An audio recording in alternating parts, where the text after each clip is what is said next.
guys, welcome back to my channel. Today I'm here to talk to you about The Wind-Up Bird Chronicle by Haruki Murakami. I really enjoyed this book. I gave it 4 stars out of 5 because I have lots and lots of questions, and I know that's normal when you read Murakami, but still sometimes I get frustrated because I really want to know if what I'm thinking is the right thing or not, and I think I have to read this book again. I think you have to read this book again. If you read it one time, you will get it. So Haruki Murakami is very within the magic realism, post-modernism sphere. The only other author I read within this sphere was Gabriel Garcia Marquez, and they're just very different. I'm not saying one is better than the other, they're just different. So if you like Gabriel Garcia Marquez, there's a chance you might enjoy Murakami's universe or not. They're just different. And I really think you don't have, there's no in between, and you either love him or you hate him. I think it's very hard to kind of like Haruki Murakami's writing style, because it is very... So I don't want to talk about the story that much. I don't want to give you a summary or anything like that. First, because I don't want to spoil anything. I'm trying not to make these videos without spoiling stories, without spoiling the book. I know I do that a lot. The other reason is the book is very complicated. The story is quite complicated, and I don't want to confuse anyone. I don't want you to think that, oh, this is too much, I'm not going to read it, because I really think you should give this book a try. So I have my notes here. I'm sorry if I'm looking down. The Wind-Up Bird Chronicle is a very intriguing story. It's a sort of reflection on today's society, and I know this book wasn't written last year or 2 years ago or anything like that, but I still think it reflects a lot on today's individual, because the main character is going through some heavy stuff, and he wants to know the real reasons why everything is happening to him.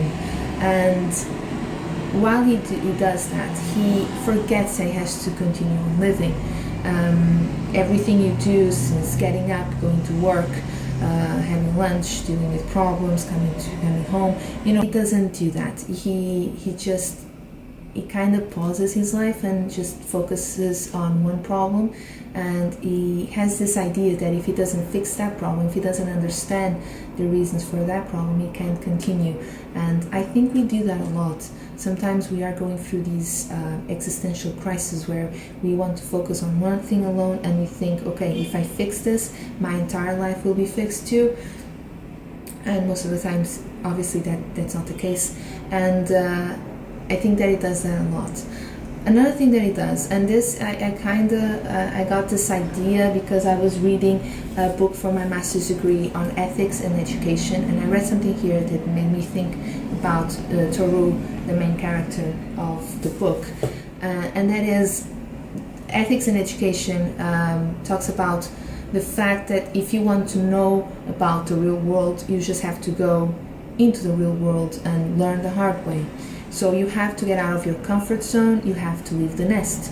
And Toru Okada, in order to understand what is happening in his life, in order to understand the reasons and decide what to do, he has to get out of his comfort zone. So he goes down a well to think about his problems, to reflect, and to sort of access his dreams. So he thinks that in the dream world he will find a way to fix his problem in the physical world. See, it's complicated. But the fact of the matter is, he goes down a well. So he's actually not in the real world. He doesn't want to be in the real world. That's the point.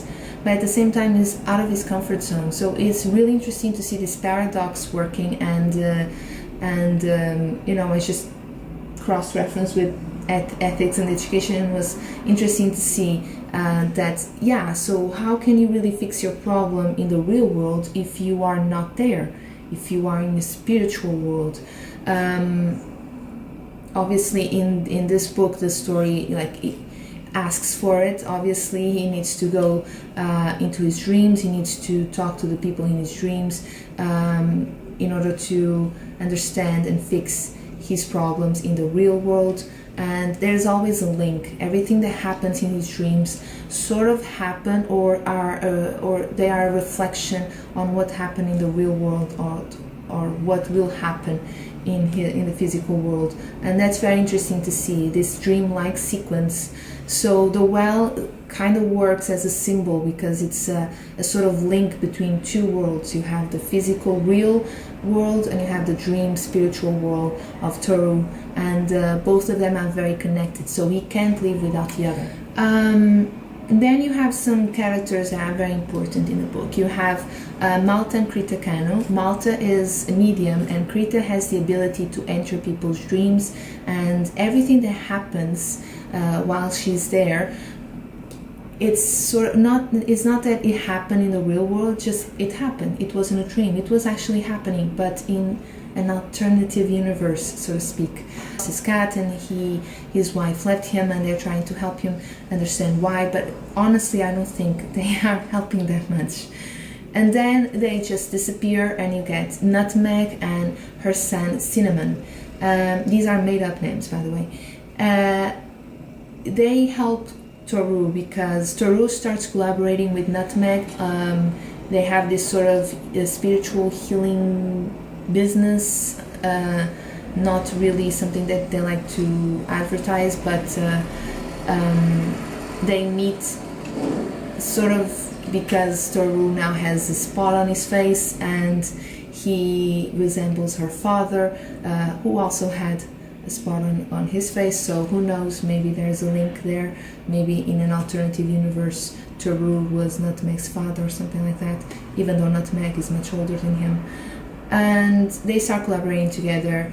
As a result, Nutmeg helps him by just being there for him. They're sort of like a little family, and she actually helps him in a way that no one else would. So she buys the house, but it's an abandoned house, with the well. So Toru can go there anytime he wants and try to understand what is happening, and trying to just get to the bottom of the issue. So in that sense, Nutmeg is very, very important for the story and for Toru. And then you have a character that it was one of my favorite characters. I like Toru a lot. I like Nutmeg a lot because of her stories. And then you have May. May is a teenage girl. She's 17 years old, and for me, she's the most practical, down-to-earth character in the entire book. Even though she doesn't have a lot of experience, she tries to get Toru to understand what is happening, and she finds it really odd that it just is giving up on life to focus on this issue alone. She supports him, but at the same time she's always trying to get him to just move on and don't be so odd, like she says. And I think it's interesting to see that you have a younger character actually being the one who has some sense of reality in a way. I think she's very important to him, and I think she's the one who actually, makes him reflect a little bit more about the real world, about his life, about the real life, and I don't want to spoil anything else. You also have a war veteran. They met just because he was there to give him a present from an old friend, and they end up talking for hours. And this war veteran from the Second World War, obviously, tells him about all of these stories of the war. They're quite violent. They're very explicit. So you have some passages here that just the descriptions are very, very realistic. Very vivid, and if you are easily impressed, this might get to you. And actually, it was that war veteran who was trapped in a well, and because of that, Toru thinks, okay, so I'm gonna go down the well, and I might have an epiphany just like he did. The history of the Second World War is very, very present here. And I think that's very interesting to see, because it's like I said, there might be a connection between Nutmeg's father, who was a veterinarian at a zoo during the Second World War with the same spot as Toru. And then you have this war veteran who fought in the Second World War and then ended up in Siberia for years before he could return to Japan. And when he returned, he was sort of cursed. He could never be happy. He never found love. His family was dead. So he was alone in the world. So you have a link here between the past and the present. But what's complicated is to understand why you have the link. And I think that's beautiful about Murakami's universe. That's what's beautiful, because you create these alternatives, you create these answers, and you have sort of 5 answers to one question. And the problem is which one of those answers is correct. But it's funny just to come up with these alternatives and these reasons and these motives.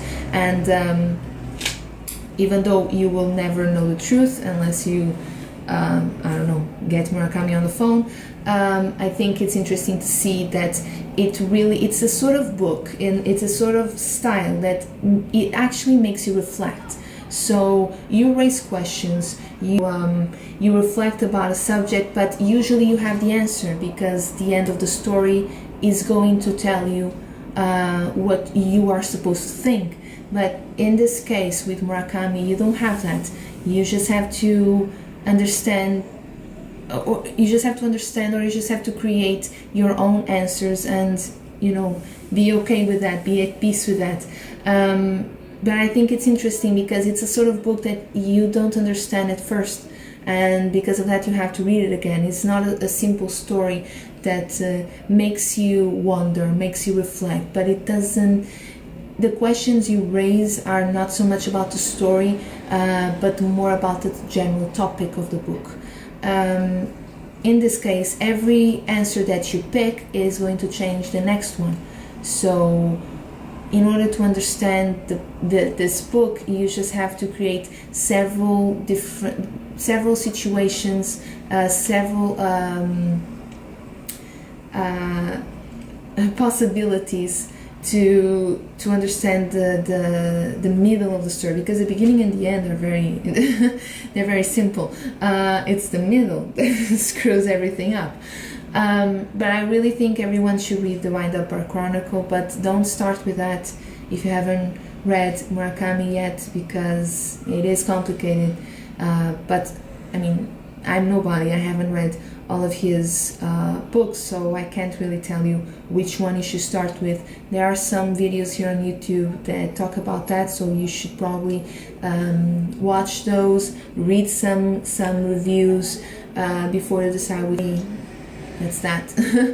All of the books I read up until now, my Murakami, have been in Portuguese. I haven't read the English translations. I like the Portuguese translations. I think we only have one translator in Portugal for Murakami, and I quite enjoy her work. The translator is Maria João Lourenço, and up until now I have nothing to say. So let me know.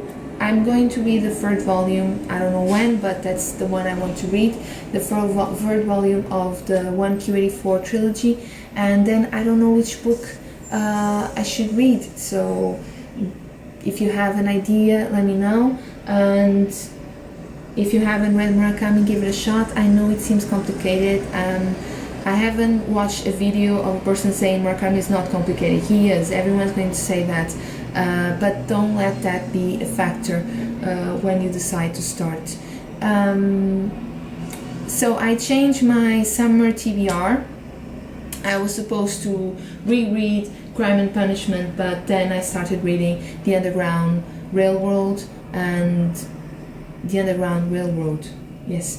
And I'm enjoying the book a lot. But I do have some things I would like to discuss, so I want to make a video about that book when I finish. And I've been reading for my master's degree, so I finished this one, Ethics in Education, and there's another one that I finished too, I don't know what it is. So now I'm gonna take a look at this, and this is scary.